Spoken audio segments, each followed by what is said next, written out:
Hola, ¿qué tal? Muy buenos días, mi nombre es Frida Vázquez y el día de hoy presento al doctor Eumir Cázares. Bienvenido, doctor. Muchas gracias, bienvenida y bienvenido al querido público. Claro, y pues en esta sección de Psicología al Aire tenemos un tema muy importante, muy interesante, pues en el marco del Día de Muertos, que se celebra pues una tradición muy bonita aquí en México, y pues vamos a estar hablando sobre el duelo y pues la pérdida en nuestras vidas. Sí, definitivamente creo que esto es un tema bastante universal, que abre mucho la conversación a una situación, a un destino de alguna manera que todos tenemos programado en algún momento de nuestras vidas, que de alguna forma lo hemos vivido a nivel histórico, a nivel circunstancial, social, de maneras tan particulares, porque al ser un fenómeno tan universal, ha generado una multiplicidad de acercamientos y de maneras de relacionarnos al fenómeno de lo que es la muerte, ya que si bien hacemos una comparativa histórica a otros momentos, a otros lugares y geografías, veremos justamente que la relación que hemos tenido con la muerte pues ha sido más en la antigüedad, desde el acercamiento, desde el venerar, desde inclusive que fuerzas sobrenaturales estén explicando este tipo de circunstancias, y que el día el siglo XXI, la actualidad, definitivamente va a tener un marco, si bien que permanece algunas de esas circunstancias, una de ellas, como lo mencionó, es una cuestión de tradición, es una cuestión de acercamiento para el mexicano. Definitivamente veremos que la relación que mantenemos los mexicanos, a diferencia de otros lugares y otras geografías del mundo en la actualidad, pues es una bastante particular, con referencia justo al 2 de noviembre, el Día de Muertos, y que de alguna manera esto mostraría el contraste que hay en estas otras regiones, en donde existe, según algunos autores, como Philippe Arié, como Thomas Vincent Lewis, Vladimir Yankelevich, entre otros muchos más, hablarán de lo que es la muerte negada, la muerte temida, la muerte robada inclusive, u hospitalizada, que ya entraremos en detalle en esos elementos. Pero en sentido muy estricto, sí es importante hablar que la pérdida, el duelo y la muerte pues forman parte ineludible de nuestra existencia, y no necesariamente con la finitud solamente de un ser vivo, sino con el término de una cuestión laboral, o el término de una relación de pareja, que nuestros hijos ya crezcan y salgan de casa, y que si bien ahí es donde se circunscribe la pérdida y el duelo, pues nos vamos a centrar un poquito más en el tema de la muerte. Ok, perfecto.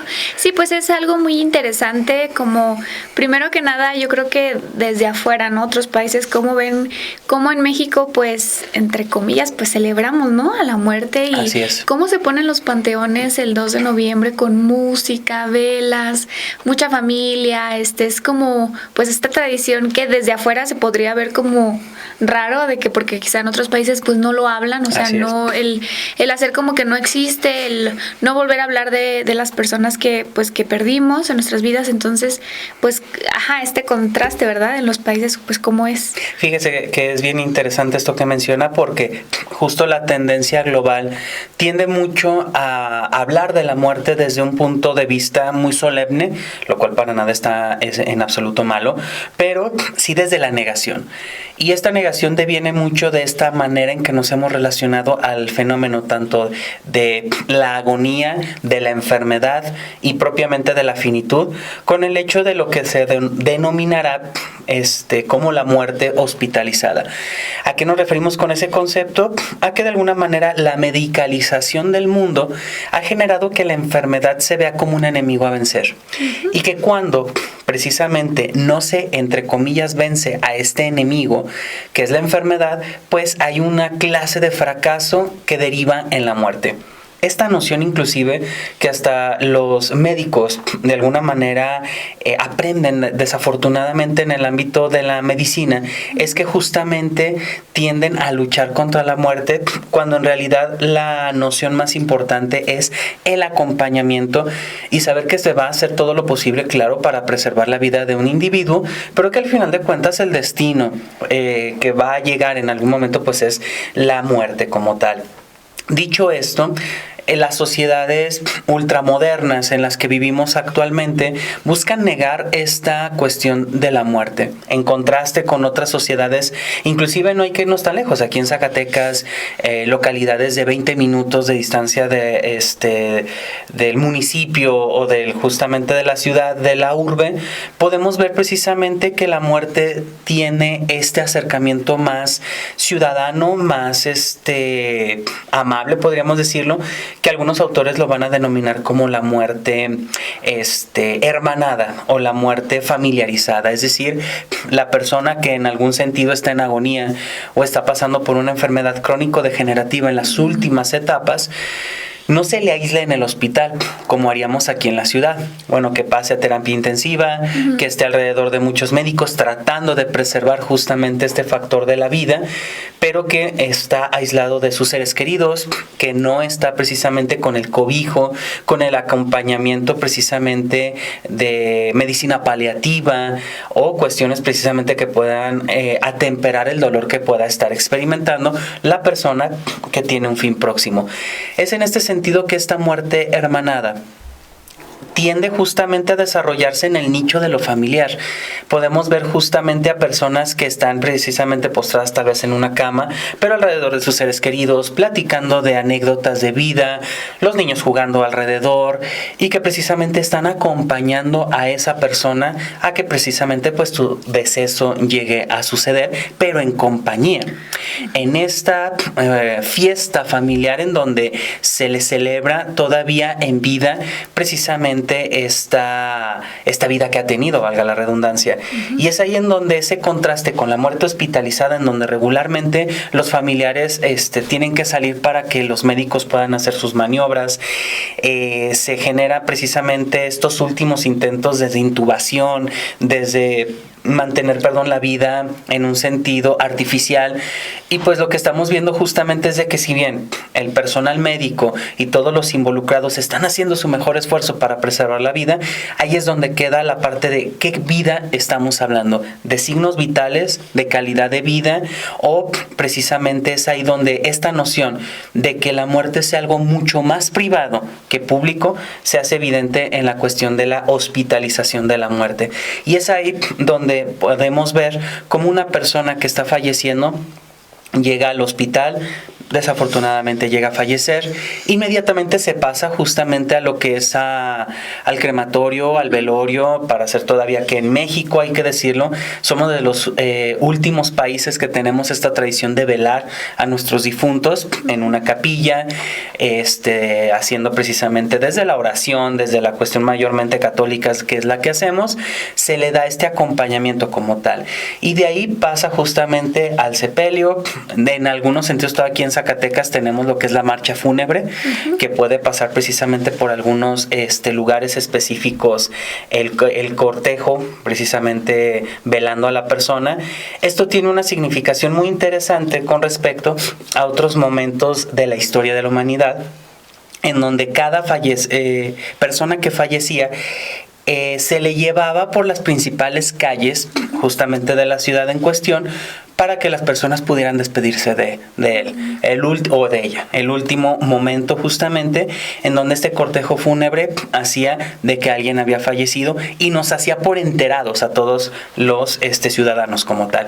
Esto tiene un matiz bien interesante porque en la actualidad ya este cortejo fúnebre se trata de hacer lo menos vistoso, lo más privado, y que precisamente inclusive ya ni siquiera a veces se llega a un sepelio, se llega a enterrar, sino al crematorio, que es más pulcro, que es más como aséptico, podríamos decirlo, y que se nos entregan las cenizas en ese sentido.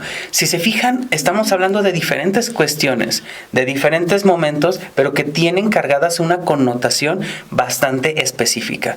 Por un lado, en la muerte hermanada, la muerte se acepta como parte de la vida y se hace social, se hace familiar y se hace desde el acompañamiento y no desde la lucha justamente. Mientras que en la muerte hospitalizada o con otros títulos que le han mencionado como robada, se va a hacer desde este lugar mucho más privado, penoso, que es una cuestión en donde escóndelo, porque esto genera escándalo, genera incomodidad, genera de que, ay sí, realmente todos fallecemos, porque resulta ser que precisamente tanto tanatólogos como expertos en la materia van a decir que el acercamiento que nosotros tengamos de alguna manera directa o indirecta con la muerte, pues nos va a hacer preguntarnos directamente qué estoy haciendo con mi vida, qué estoy desarrollando. Obviamente los que quedamos como tal, los que aún permanecemos, nos hace reflexionar al respecto de nuestro tipo de vida, nuestras dinámicas y circunstancias que nosotros estemos viviendo. Así de importante, así de determinante es justamente el fenómeno que estamos viviendo en la muerte. Y México, ahorita vamos a entrar más en detalle en eso, pues definitivamente hace una demostración de cómo podemos vivir con la muerte de alguna manera asociada con la vida cotidiana, sin que esto tenga que ser algo fatídico o algo trágico por sí mismo. Claro, es muy interesante pues poder analizar pues al menos estos dos tipos, ¿verdad? Y bueno, a mí me surge la duda aquí que entra el papel del duelo, ¿no? ¿Cómo funciona esta parte? Y por ejemplo, en la muerte hospitalizada, no sé si también juegue pues el duelo, o un papel importante, porque quizá el hecho de saber que tu familiar o ser querido pues a fin de cuentas va a morir, pues, porque el doctor le dio pues un término de que ya un pronóstico de que pues ya, o sea, no hay nada que hacer, sino que pues ahora que viva su vida. Eso en el lado del familiar o del ser querido que esté acompañando a esta persona, ya va creciendo, va trabajando el proceso del duelo, o cómo funciona, como cuando del otro lado pues tenemos la noticia inesperada de que pasó esto, pasó algún accidente, no lo veíamos venir. O sea, ahí cómo funciona esta parte del duelo. Acaba de decir un tema bastante importante, porque en esta mediación entre el duelo y la circunstancia justamente que está pasando de un ser querido que falleció de repente, porque aquí se describieron dos tipos de muertes, la muerte inesperada, la muerte fulminante, que de repente nos agarra la noticia como, caray, ¿qué pasó? Ya sea por un accidente, una situación inesperada, o lo que es la muerte paulatina, en donde un ser querido poco a poco se va pagando por una enfermedad crónico-degenerativa, por alguna condición específica, en donde esta muerte se da de una manera mucho más pausada, mucho más entendida, con mucho más tiempo al respecto, que si bien también podríamos decir todos estamos, aunque suene muy trágico, falleciendo lentamente, o sea, todos nos acercamos en ese punto, pero también todos somos sujetos a la posibilidad de ser víctimas de un accidente o algo por el estilo. Es decir, en cualquier momento se dirá en algunas tradiciones, la muerte está a nuestra diestra, es decir, está a nuestro lado constantemente. El tema es recordar que a uno nos ha tocado, decían las enseñanzas de Don Juan con Carlos Castaneda, y es en este sentido en donde definitivamente esta parte de trabajar el duelo es a través de los rituales. Es ahí la parte importante que México todavía mantiene, sobreviven, y esperemos que todavía se mantengan durante muchísimos años, el tema ritualístico. Ahorita mencionaba esto del hospital, esto de que mi ser querido probablemente fallezca y demás. Pues bueno, rituales posteriores en ese sentido, como lo vendría siendo el velorio, la misa fúnebre, el cortejo fúnebre, el sepelio como tal, indistintamente de las creencias que nosotros tengamos a nivel católico o a nivel religioso como tal, de la migración del alma y demás, no vamos a tocar ese punto, pero en términos simbólicos y en términos de asimilar la realidad como tal, esos rituales poco a poco nos hacen ir asimilando el hecho de la pérdida de nuestro ser querido. Y es ahí donde justamente el acompañamiento de todas las personas que hemos estado pues en la vida del difunto, nos vamos acompañando, recordándolo con anécdotas, recordándolo con rezos inclusive, con el acompañamiento del cuerpo presente, sea el caso. Es ahí donde esa simbología nos hace ir poco a poco dando el espacio a que el duelo se vaya desarrollando y se vaya gestando, a que la pérdida se vaya empezando a asimilar, porque ya en términos muy particulares, el duelo va a ser un tema bastante personal, no hay un duelo similar a otro, todos podemos vivir la pérdida de un ser querido, pero todos lo vamos a vivir de una manera muy particular. Es ahí donde entra el tanatólogo, por ejemplo, en este acompañamiento acompañamiento al respecto de las familias, inclusive en algún momento de la persona que está por fallecer, sea el caso de una muerte prolongada, y es ahí en donde la significación de estos elementos son fundamentales. ¿Por qué podemos asegurar con certeza todo esto? Tenemos un ejemplo muy claro, y es lo sucedido en la pandemia. Algunas personas que desafortunadamente tuvieron familiares que se nos adelantaron al respecto justamente del COVID-19, no tuvieron la oportunidad de tener una celebración fúnebre.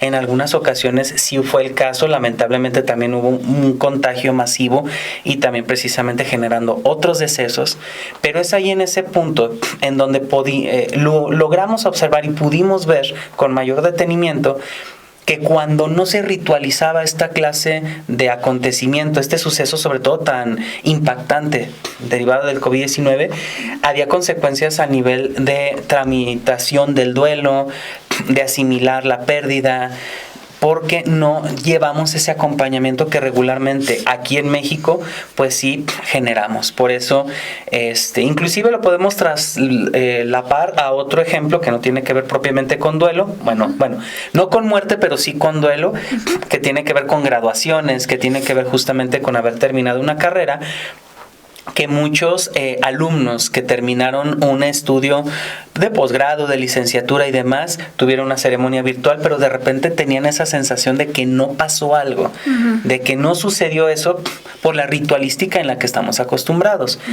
Y es ahí donde hablamos cómo nosotros, los seres humanos, somos seres de rituales, somos seres precisamente de rituales de paso. Por eso una graduación, por eso el matrimoniarse, por eso inclusive en este caso un ritual fúnebre tiene una función específica, que es permitirnos el tránsito simbólico y cognitivo, a su vez que emocional y conductual, hacia otra etapa de nuestra vida. Es ahí donde resalta la importancia de los rituales fúnebres en México, porque el 2 de noviembre justamente nos permite recordar a aquellas personas que han fallecido desde la alegría de que nos visiten, en este misticismo que envuelve justamente estas fechas, del altar de muerto, ponerle el alimento favorito de nuestra persona en cuestión, sabernos que estamos conviviendo, platicar, generar este acercamiento más familiar, pues definitivamente nos hace ser seres para la simbolización, la simbología justamente de la muerte, y le damos espacio a la muerte en la vida. No se vuelve un sentido privado ni penoso como en otras partes del mundo, porque nuestros cementerios se vuelven un lugar de fiesta en estas fechas. Y desde el sentido de la tanatología, podríamos decirlo, esto es algo vital, porque hace precisamente que podamos tramitar y transitar por una pérdida que a todos nos va a trastocar de alguna manera, dirán los tanatólogos. Nosotros no vamos a poder vivir nuestra propia muerte, pero algo similar a esa experiencia es el fallecimiento de un ser querido. Entonces, desde este punto es donde se propone que sabernos mortales, saber que la muerte en algún momento va a tocar nuestras puertas, nos va a permitir hacer conciencia de eso y hacernos responsables de nuestra vida. Es decir, asumirla con más vitalidad, con más conciencia, inclusive hasta con más responsabilidad. Y que cuando la muerte de alguna manera nos visite, que tarde o temprano nos ha de visitar, es ahí donde nosotros estaremos preparados, tanto a nivel individual como a nivel colectivo, de que la muerte de un ser querido pueda llegar. Esto resulta un elemento muy importante e inclusive fundamental ahorita visibilizar, porque vemos no solo a juventudes, sino vemos a muchas personas que viven en estado zombie de alguna manera. Son muertos vivientes, en el sentido de que no buscan una significación en la vida, no dan por hecho el paso del tiempo y mañana haré las cosas. Y es ahí donde tenemos justamente esta invitación a que nos asumamos como seres finitos como tal. Entonces, el duelo, la pérdida y la muerte definitivamente lo hemos mexicanizado, es muy mexicana en este sentido, pero en el sentido de entenderla, de asimilarla y de tramitar todo esto, pues son rituales que definitivamente nos hacen muchísimo bien. Claro, totalmente. Entonces se podría decir que en perspectiva, como desde otros países y así, se podría decir que pues México tiene pues esta parte del proceso del duelo, pues se podría decir que un poco mejor trabajado, o sea, cómo es el mexicano en esta parte, y si no, pues, o sea, los otros países, pues cómo le hacen, ¿no? O sea, cómo es esta parte de la pérdida de un ser querido. Digo, porque obviamente los rituales y todo eso, pues no solamente de México, cada país debe Así tener es. Desde su... los nórdicos, desde los egipcios, bueno, todo el Caribe, toda esa parte. Deben de tener sus propias, pues cada país su propia cultura, sus Así propias es. tradiciones, pero pues sí, justamente hablando específicamente pues de la pérdida y el duelo. Sí, creo que en este sector sí sería muy específico señalar. Estamos hablando más que nada del siglo XXI, después de la industrialización del mundo, de que el mundo se vuelve en un sector mucho más desde la producción, desde el ámbito capitalista, podríamos decirlo tal vez, es donde se empiezan a opacar toda esta serie de aspectos ritualísticos, porque efectivamente el ser humano a lo largo de su historia en cada región del mundo ha generado una serie de rituales, una serie de simbologías, de símbolos, perdón, y de maneras de simbolizar justamente a la muerte como tal, desde precisamente la mitología griega, la mitología mexica, los aztecas, católica, etcétera, pues son maneras de tratar de entender fenómenos que de alguna forma no lo hemos entendido, ojo, sin trastocar la creencia propiamente dicha. Pero justamente la actualidad se ha ceñido mucho en hacer que no existe la muerte. Tan es así que esta cultura de la antivejez, por ejemplo, o la cultura del siempre joven o del siempre vital, pues hace que perdamos de vista a aquellas personas que se están acercando más justamente al momento de la muerte, que aunque falta mucho en algunos casos, ya las damos en ciertas ocasiones como desahuciadas. Y me refiero a las personas de la tercera edad.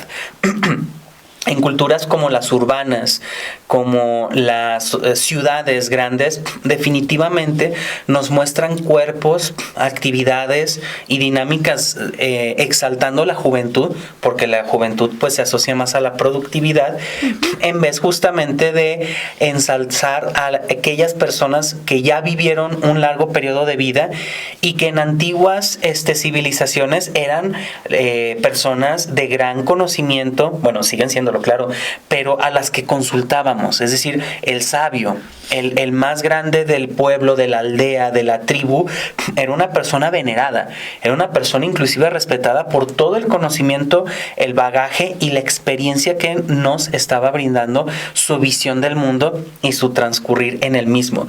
Y es ahí en donde vemos cómo este contraste hace que los rituales ahorita se vuelvan más rituales de juventud, de veneración de los cuerpos jóvenes, lo cual para nada estaba malo. El tema es que dejamos y olvidamos justamente la otra o de las otras facetas como tal, que es la tercera edad.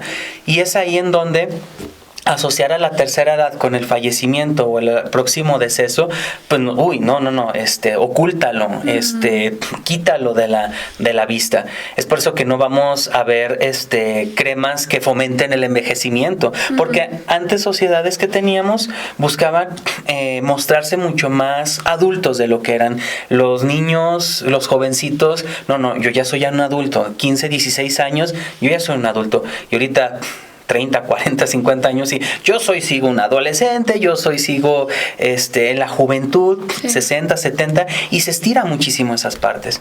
Eso, aunque parezca una nimiedad, nos hace ver cómo la sociedad tiene ciertos parámetros por los cuales se va desarrollando. E indirectamente, justo el negar el paso del tiempo es negar que en algún momento podemos ser seres para la muerte, dirá justamente Heidegger en este sentido. Y en este punto también pues nos hace observar que también como que nos creemos ese pequeño engaño, porque todos somos seres para la muerte, no solamente la persona de la tercera edad. El hecho de que le hemos, entre comillas, robado años a la muerte, en el sentido que una persona antes fallecía a los 60 años. Ahorita el promedio del mexicano es alrededor de los 76 años de edad, indistintamente entre género masculino y femenino. Estamos creyendo que le hemos robado mucho a la muerte en el sentido de sanidad, de enfermedades, etcétera. Pero creo que como lo vivimos hace unos 3, 4 años, con una pandemia, por ejemplo, vemos que nadie estamos exentos de esto. Por lo tanto, es ahí donde entra ya nuevamente la tanatología. Y para cerrar, pensar en la muerte es también pensar en la vida, no romantizar la muerte, porque ahí es donde entra otro tema en donde pues nos podemos abrazar y podemos irnos precisamente en esta clase de pensamientos pues bastante tentadores en ese sentido, que eso es otro tema para otro día. El tema de sabernos que en algún momento podemos fallecer nos hace pensar, lo diría Albert Camus, ¿qué estoy haciendo con mi existencia? ¿Qué estoy haciendo con mi vida en este momento? Porque mi vida es finita, mi vida es prestada. Entonces, acercarnos, como lo hace estas fechas, como lo hacen estas festividades del 2 de noviembre aquí en México, nos hace pensar en ese corte de caja. Esto es lo que he vivido. ¿Qué me toca por vivir? ¿Qué deseo vivir? ¿Qué está en mis manos para encaminar mi vida hacia cierto elemento antes de que llegue mi momento último? Esto es un pensamiento que definitivamente sería saludable que todos tuviéramos para que precisamente asumiéramos la responsabilidad de nuestra vida y vivirla, no solamente pensar y romantizar la muerte. Claro, vivir el día como si fuera el último. Efectivamente. Siempre nos ponemos muy profundos en estos programas, pero es muy interesante poder hablarlo, visibilizarlo, que quizá está ahí porque existe, pero no lo vemos muy real o muy presente, pero está. Y es la importancia del poder hablarlo. Bueno, doctor, pues ya para finalizar, un último comentario para las personas que nos acompañaron en esta emisión. Pues definitivamente invitar a que disfrutemos esa parte tan mexicana que es parte de nosotros. Recordemos a los que se nos han adelantado, pero también vivamos nuestra vida con esa noción de finitud, repito, no desde la tragicidad, no desde que vamos a fallecer en algún momento, que sí va a suceder, pero que lo hagamos desde la vida, desde la plenitud, desde que le contemos a nuestra versión de nuestro futuro, vivimos la vida lo mejor que pudimos con lo que teníamos, y no con autorreproches, con hubieras, que definitivamente pueden hacer muy pesada nuestra última faceta de la vida. Eso depende de nosotros, con lo que tengamos en nuestras manos, pero pensarnos de esas formas. Así es, pues perfecto. Le agradecemos mucho al doctor Eumir Cázares por acompañarnos en esta emisión de Psicología al Aire. Doctor, compártanos su contacto para interesados. Claro que sí, sería por favor Dr. Cázares en las diferentes redes sociales como Instagram, Facebook, YouTube, Spotify, TikTok, y al 492-146-3623 por si desean agendar sesión psicoterapéutica. Bien, pues ahí está el contacto para los interesados. Y a usted, público que nos acompañó, muchas gracias. Nos vemos la próxima semana con más temas de Psicología al Aire. Hasta pronto. Hasta luego.